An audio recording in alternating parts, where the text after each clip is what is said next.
Shalom, ibu-ibu yang dikasihi Tuhan Yesus Kristus. Kita kembali masuk dalam ibadah Pelkat PKP yang masih dilaksanakan dari rumah kita masing-masing. Pada hari ini pembacaan kita terambil dari kitab Amsal pasalnya yang ke-17, ayatnya yang ke-14 sampai dengan ayatnya yang ke-20. Sebelum kita bersama-sama membaca serta merenungkannya, mari kita berdoa. Terima kasih Bapa di surga atas penyertaan-Mu bagi kami para kaum ibu yang telah memberkati kami dalam setiap aktivitas kami dalam satu hari ini. Dan pada saat ini ya Tuhan, kami akan memulai ibadah persekutuan kaum perempuan pada saat ini. Sebelum kami membaca firman-Mu Tuhan, curahkan Roh Kudus-Mu atas kami pribadi lepas pribadi. Dan sebelumnya itu Tuhan, Engkau ampuni segenap dosa pelanggaran kami, agar kami layak di dalam menerima firman-Mu. Di dalam Kristus Yesus kami berdoa, amin. Ibu-ibu yang terkasih di dalam Kristus Yesus, kita baca untuk renungan kita pada saat ini dari Amsal pasalnya yang ke-17 dari ayat 14 sampai dengan ayatnya yang ke-20 menyatakan, memulai pertengkaran adalah seperti membuka jalan air. Jadi undurlah sebelum perbantahan mulai. Membenarkan orang fasik dan mempersalahkan orang benar, kedua-duanya adalah kekejian bagi Tuhan. Apakah gunanya uang di tangan orang bebal untuk membeli hikmat, sedang ia tidak berakal budi?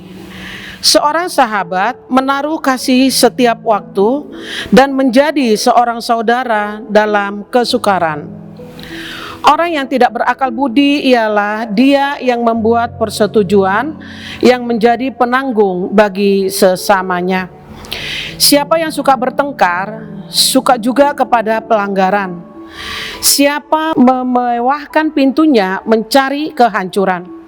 Orang yang serong hatinya tidak akan mendapat bahagia.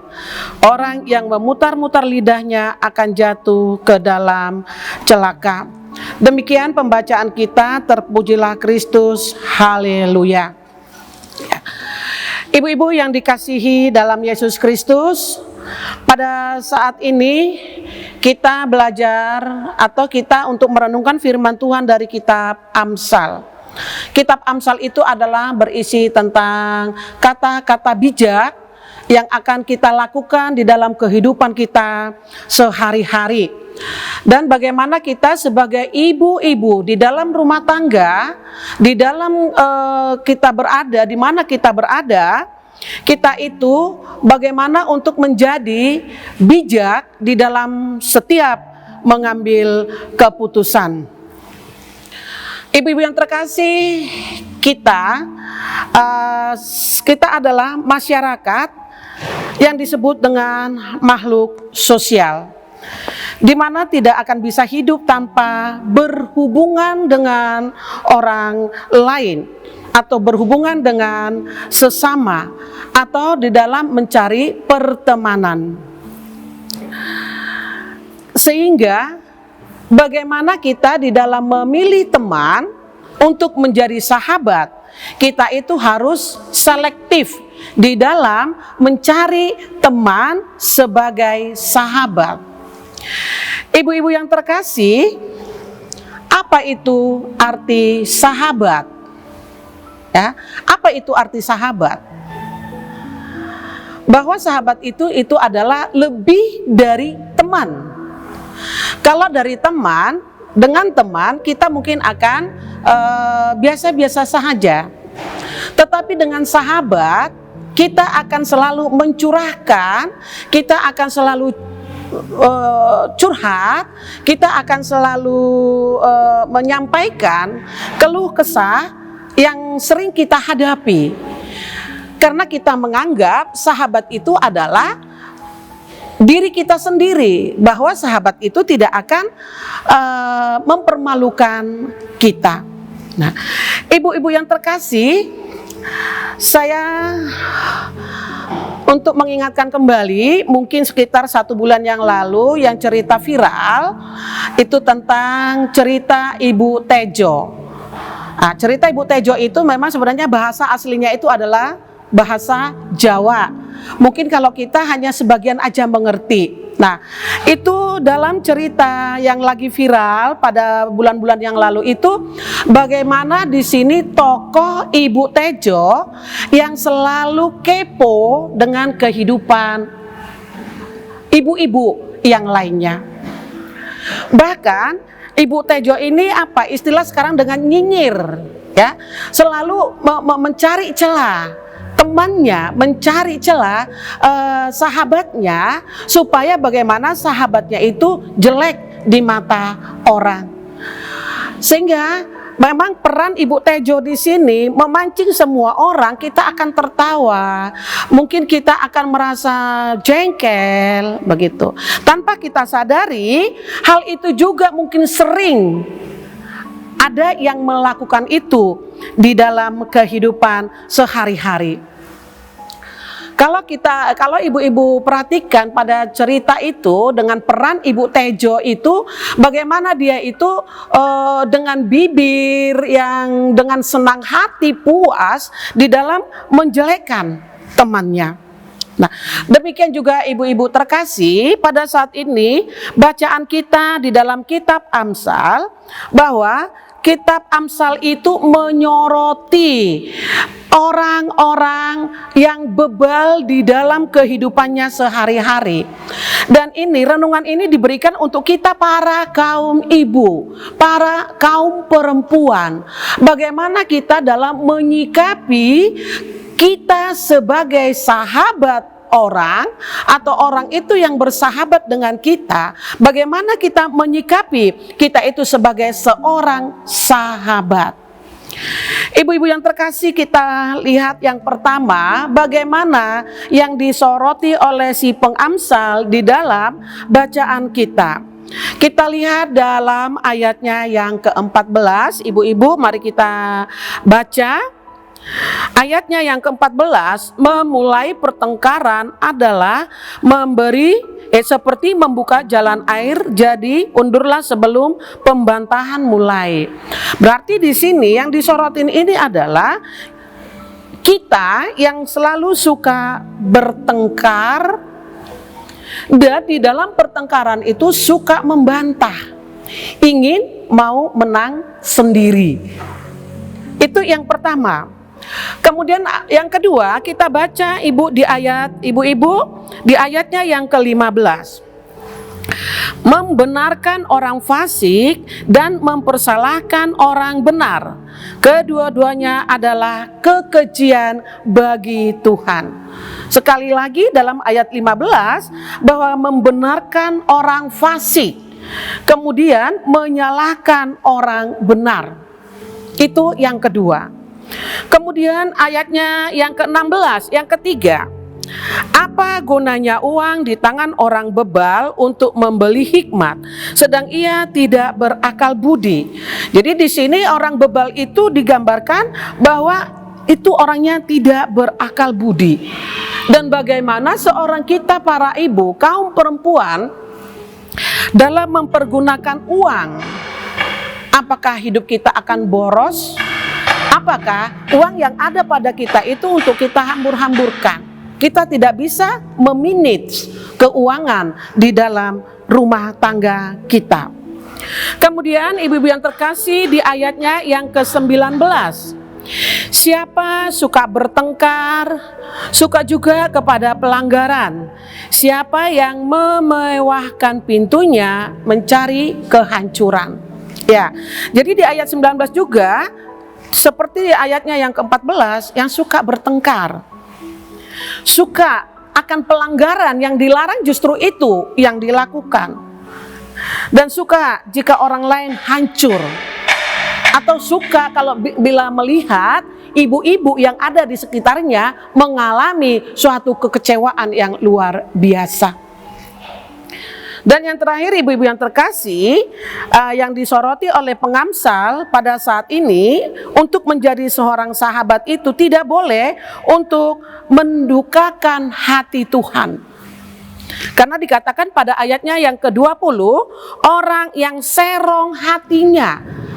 Dengan serong hatinya berarti dia menduakan Tuhan, mendukakan atau lari dari ajaran Tuhan. Karena orang yang demikian tidak akan mendapat kebahagiaan, bahkan dikatakan jatuh ke dalam celaka.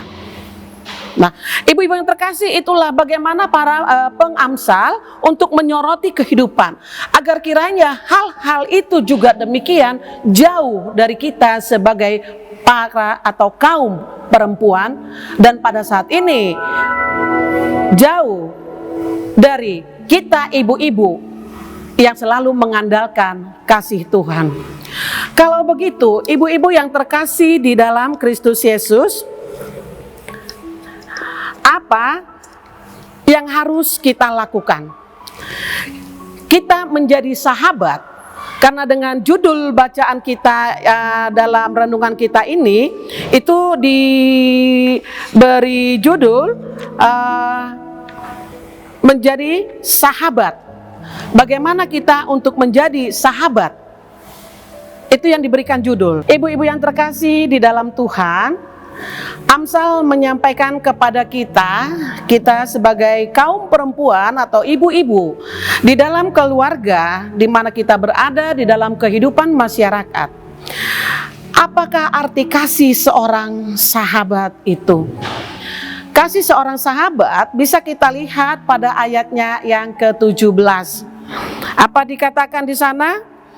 Seorang sahabat menaruh kasih setiap waktu dan menjadi seorang saudara dalam kesukaran. Jadi ibu-ibu yang terkasih, bahwa arti seorang sahabat itu harus rela menjadi saudara dalam keadaan susah atau dalam pergumulan berat. Yang kedua, sebagai sahabat, sebagai seorang sahabat, kita juga rela dan setia mendampingi, memberi kekuatan, memberikan semangat di dalam menyelesaikan masalah bersama Tuhan. Itulah ibu-ibu yang terkasih arti sahabat. Kehadiran sahabat bukan hanya menolong kapan saja, tetapi juga arti sahabat itu adalah bagaimana nilai persahabatan yang suatu yang sangat berharga dari seseorang sahabat yang tidak bisa diukur dengan apapun. Seorang sahabat tidak pernah memperhitungkan untung rugi ketika menolong sahabatnya. Yang ada dalam benak sahabat itu adalah segera bebas dari kesulitan yang dihadapi dalam hidupnya, supaya kehidupan sahabat itu dipulihkan kembali di dalam sukacita seperti semula. Ibu-ibu yang terkasih, seorang sahabat harus saling membangun ke arah yang positif dan saling membawa damai dan sukacita. Seorang sahabat mendekatkan diri kepada Tuhan Allah, agar apa yang mereka bangun didasarkan cinta kasih yang tulus, bukan berdasarkan materi atau kekuasaan. Seorang sahabat akan selalu menjadi berkat kapan dan dimanapun berada. Seorang sahabat memiliki tingkat kepedulian yang tinggi, yang tidak memaksakan kehendak diri sendiri. Ibu-ibu yang terkasih, bahwa di dalam bersahabat bukan untuk memutar balikan fakta, bukan pintar di dalam memutar-mutar lidah atau bersilat lidah. Tetapi sebagai sahabat, kita akan menjadi sahabat yang sejati untuk teman-teman, di mana akan membawa berkat bagi sahabat kita sendiri. Ibu-ibu yang terkasih, saat ini kita memiliki sahabat yang sejati. Sahabat yang selalu mendengar, merasakan keluh kesah sahabat kita. Kita mau sahabat kita selalu merasakan sukacita dan berkat yang melimpah.